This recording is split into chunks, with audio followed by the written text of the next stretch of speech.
Hi guys, happy Wednesday. Um, I am here to talk to you about feelings, and it's going to be fun because feelings are always a fun thing to talk about because nobody likes to talk about them. But it's important to talk about them, and because it's important to navigate them. And I kind of want to kind of refocus you and help you see how and why God can help you navigate them. So, we've all felt intensely. We all feel the pain of feelings, whether they're emotional, physical, relational, love. I mean, emotions can be a roller coaster. So, actually, it's kind of funny because I saw Milo Ventimiglia from This Is Us posted a little note that said, pardon this person from going to work or school because they had an emotional hangover from This Is Us, which I think is funny.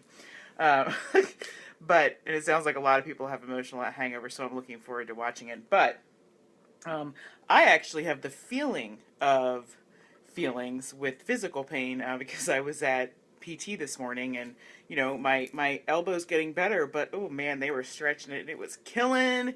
So, but let me digress. So, we've all heard the statement, feelings aren't facts, or many of us have. But so today we're kind of going to test ourselves and see, do I really think my feelings aren't facts, or do I trust them more than I need to? And I mentioned the emotional roller coaster. Emotions can also be the emotional highway of life. And it's not something we really feel like we're on all the time, but as sometimes it feels like it's never going to stop. Like, when is this going to end? When am I going to stop feeling so emotional? And you and I both know it eventually passes. So if we work through it, and mind you, I'm sharing this because if anybody knows who I was before, I could not navigate emotions for the life of me. So I'm sharing with you what I have learned to use. So sometimes we find ourselves in this place more than we like. This is where we're letting our feelings really drive us. We're letting our feelings drive our life. And that's not the best thing because our feelings are fickle. Our feelings are dangerous guides. And we have to be careful of giving them all the power. John Piper said it this way: God designed your emotions to be gauges, not guides. They're meant to report to you, not dictate you. So we don't want our feelings to be our guides because they're not steady. They're not fully trustworthy. We think that they are, but they're not. So they can't really be our compass, but really God can be our compass through those feelings. So when someone says follow your feelings or follow your heart, I kind of disagree. And I agreed for a short period of time until I realized that there is brokenness in our heart. There is so much beauty in our hearts, in our emotions, in our will, in our mind. There's so many good things in our hearts, but our hearts also have brokenness, bitterness, resentment, all those things that every human being has. That's in our hearts. So if we're totally trusting our hearts, then, oh, I might be trusting in my resentment. So the other thing about our emotions is when we let them guide us, we tend to run from them. We tend to want to numb them because they're so intense, and that's when we want to escape.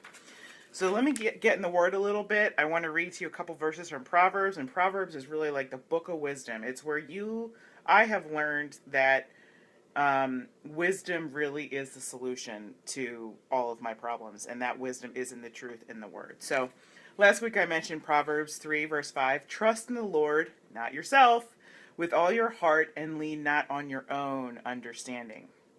And Jeremiah 17:9 gets at the root of the heart and how it's not perfect. It's the heart is deceitful above all things and beyond cure. This is why we need God to come and heal where our hearts are broken and not healed. Um, so in order to trust God, we have to gain wisdom. And I'm going to give you a few verses from Proverbs. You can go to them in chapter 2, 3, and 4. So chapter 2, verse 6, for the Lord gives wisdom, period. Chapter 2, verse 10, 11, for wisdom will enter your heart and knowledge will be pleasant to your soul. Discretion will protect you and understanding will guard you. Chapter 3, verse 1 to 2. My son, do not forget my teaching, but keep my commands in your heart, for they will prolong your life many years and bring you peace and prosperity. And the last one, chapter 4, verses 20 to 23. My son, pay attention to what I say, turn your ear to my words.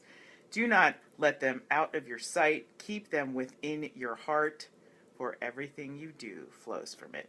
Everything you do flows from your heart. Where is your heart?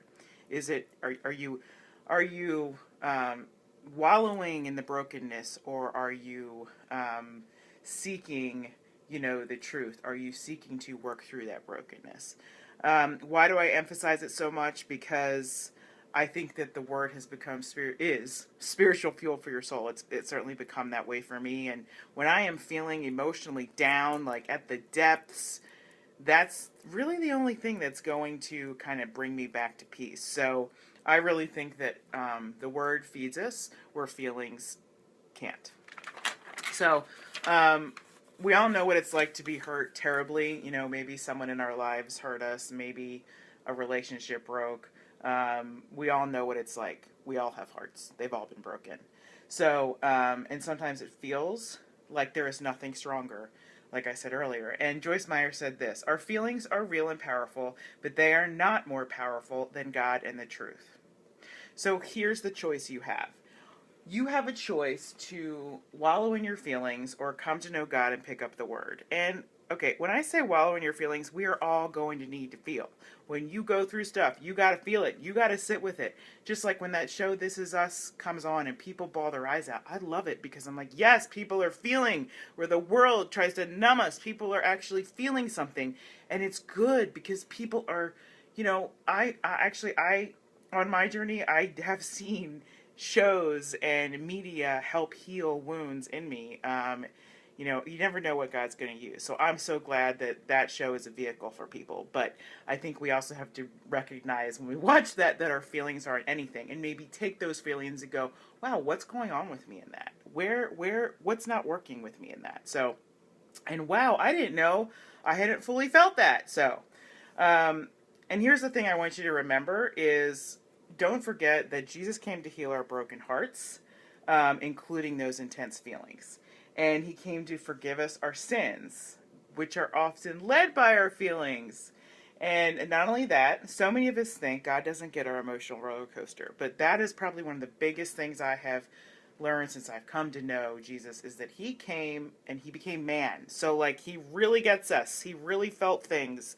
He gets the struggle with emotions. He didn't want to go through half the things he went through, but he did because he loved God and he loved his Father. So I think we have to remember that he gets us, and that's been a huge thing for me.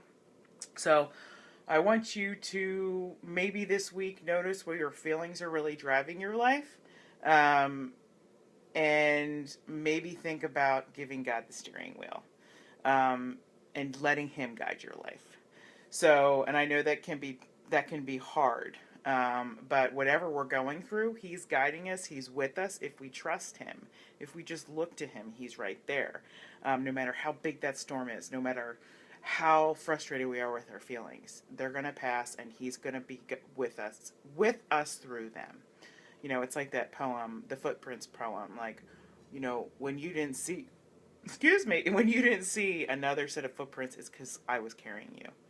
So, okay, next week I'm talking about physical fitness, which, that's a big issue, but I'm hoping kind of to bring some spiritual truth and the word to it to help you kind of see where God is in that space with you. Just like he's in the space of emotions with you, he's not deserting you, he loves you, and he wants to be with you right there in them. He is.